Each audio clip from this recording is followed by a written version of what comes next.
이스라엘은 애굽에서 바로 왕의 노예로 살며 엄혹한 세월을 견뎌야 했습니다.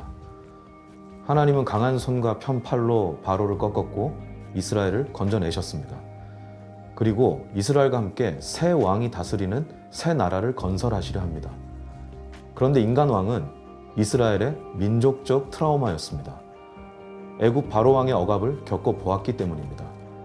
이제 세워질 새 나라에서는 달라질 것입니다.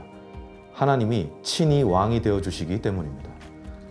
하나님의 다스림 아래 12지파 연맹체를 이루어 그분이 기뻐하시는 모습으로 번영하며 열방이 복을 받는 통로가 될 것입니다. 이런 복을 허락받은 나라는 없습니다. 그런데 불행하게도 이스라엘은 그 복을 복으로 여기지 못합니다. 그래서 추락하는 역사가 사사기입니다. 사사기는 나선형 하강 곡선을 그리며 점차 몰락해 갑니다. 대표적인 사사와 사건을 통해 그 흐름을 살펴보겠습니다. 첫 번째, 4장에 등장하는 드보라입니다. 이스라엘이 하나님의 목전에서 악을 행했고 그 대가로 가나안 왕의 침략과 학대를 겪습니다. 그들은 부르짖었고 하나님은 드보라를 세우십니다. 그녀는 전쟁을 치르기 위해 다른 지파의 병력 지원을 요청합니다. 그런데 몇몇 지파가 참전 거부 의사를 표합니다. 이스라엘은 자기 지파의 안녕에 직결된 전쟁이 아닐지라도 기꺼이 협력합니다. 하나님을 한 왕으로 섬기는 하나의 공동체이기 때문입니다. 그들은 12지파이면서 하나입니다. 그런데 사사기 초반부터 분열 양상이 나타납니다. 불길한 조짐입니다. 드보라는 전쟁에서 이긴 후 승전가를 부르면서 전쟁에 비협조적이었던 지파들을 호명하며 책망합니다. 두 번째, 6장에 나오는 기드온입니다. 이스라엘은 다시 이방신을 쫓아 악을 행했고 그 결과 미디안의 약탈에 시달리게 됩니다. 하나님은 이스라엘의 울부짖음을 듣고 기드온을 세웁니다. 기드온은 비주류 출신의 무명한 사람이었습니다. 하지만 하나님이 그를 선택하셨고 그를 통해 일하기를 기뻐하셨습니다. 기드온은 하나님의 부르심에 이끌려 전쟁에 나섭니다. 승기를 다잡을 무렵 인근 지역에 굶주린 병사들을 먹일 식량을 지원해 주기를 요청합니다. 지역 방백들은 거절합니다. 전쟁이 끝난 뒤 기드온은 드보라처럼 책망으로 끝내지 않습니다. 오만하게 굴었던 방백들을 찾아가 칼로 베어버립니다. 이스라엘의 원수를 향하던 사사의 칼끝이 이스라엘 백성을 향합니다. 이스라엘 내부 상황이 심각해지고 있음을 암시합니다. 세 번째, 10장에 출현하는 입다입니다. 이스라엘은 재차 악을 행하였고 블레셋과 암몬의 침략을 받습니다. 이스라엘의 고질적인 변심과 때늦은 호소에도 하나님은 다시 응답하십니다. 입다를 이스라엘의 구원자로 세웁니다. 그는 기생의 자식이라는 이유로 가문에서 퇴출당했었지만 이번 전쟁에 승리하면 길르앗의 머리가 될 것이라 약속받고 전투에 나섭니다. 승리의 부담이 컸던지 무모한 서원을 합니다. 하나님이 이기게 해주시면 귀한 길에 자신을 맞으러 나오는 자를 바치리라 맹세합니다. 그는 승리하였고 전쟁 영웅이 되어 돌아옵니다. 그때 앞장서 영접한 사람은 그의 외동딸이었습니다. 딸은 애도의 기간 뒤에 죽음을 맞습니다. 입다의 서원 이행은 바람직했을까요?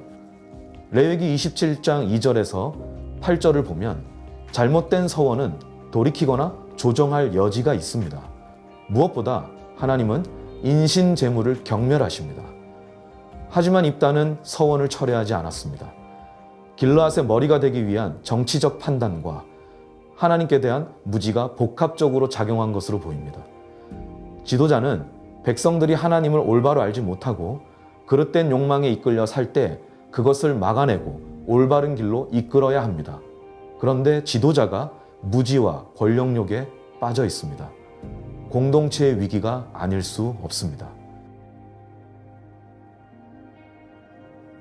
마지막으로 한 사건을 살펴보겠습니다. 거듭되는 하양 곡선이 19장에 나오는 한 사건으로 몰락의 종지부를 찍게 됩니다. 바로 기브아 성읍 사건입니다. 한 레위인이 첩가 여행하던 중 기브아 성읍의 한 집에서 하룻밤 묵게 됩니다. 그날 밤 불량배들이 찾아와 손님들을 괴롭히려 합니다. 실랑이 끝에 레위인의 첩이 불량배들 손에 넘겨지고 그녀는 밤새도록 능욕당한 뒤 비참하게 죽고 맙니다. 레위인은 여인의 시신을 토막내 모든 지파에 띄웁니다. 그는 극단적인 행동으로 온 이스라엘을 자극하였고 결국 이스라엘과 베냐민 지파 사이에 보복성 학살극이 자행됩니다. 기브아 성읍 사건의 심각성은 창세기 19장에 나오는 소돔의 모습과 매우 흡사하다는 데 있습니다. 의인 10명이 없어서 멸망한 곳에서나 벌어질 법한 일이 이스라엘 내부에서 발생했습니다. 이스라엘이 소돔의 상태까지 추락했음을 뜻합니다. 사사기는 끝없는 추락의 원인을 명시합니다. 그때에 이스라엘에 왕이 없으므로 사람이 각기 자기 소견에 오른 대로 행하였더라. 왕은 있었습니다. 하나님이 왕이십니다. 하지만 하나님을 왕으로 인정하며 그분의 말씀에 순종하는 사람이 부재했습니다. 자기 인생에서 왕을 지어버린 사람들은 각자 왕이 되어 살았습니다. 이스라엘은 그야말로 무정부 상태입니다. 사사기는 무정부 상황을 종식할 왕정을 요청하는 고소장입니다. 이스라엘의 첫 번째 구원이 출애굽 사건이었다면 그들을 무정부 상황에서 건져낼 두 번째 구원은 왕정입니다. 역사는 직선으로 흘러가는 듯 보이지만 내부 흐름을 살펴보면 그 안에 수많은 회전이 있습니다.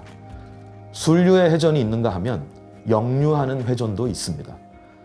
사사기에서 이스라엘은 범죄와 불순종으로 역류를 일으킵니다.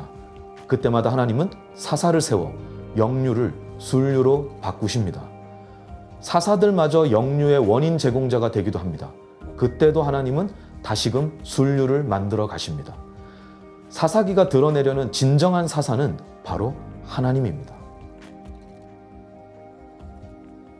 사사기를 통해 우리의 삶과 역사를 겸손히 성찰해야겠습니다. 삶의 역류가 일어나고 있습니까?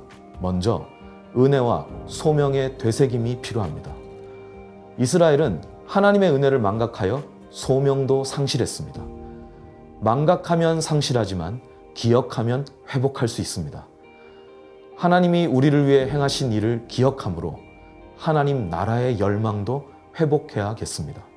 또 하나, 왕의 통치를 구해야 합니다. 역류가 일어나는 삶의 구체적인 영역과 정황에 우리 왕 예수 그리스도의 다스림이 임하기를 간절히 구하십시오. 우리 삶의 침범한 무정부 상황에 다시금 왕의 통치가 침투할 때 거센 역류는 비로소 잦아들 것입니다. 왕의 말씀을 경청하고 순종할 때 순류가 형성될 것입니다. 안내해드린 사사기 전체 흐름이 여러분의 묵상에 유익한 관점이 되리라 생각합니다. 바라기는 사사기 말씀의 은혜를 통해 나선형 하강 구조가 아닌 나선형 상승 구조의 삶을 심는 저와 여러분이 되었으면 합니다. 감사합니다.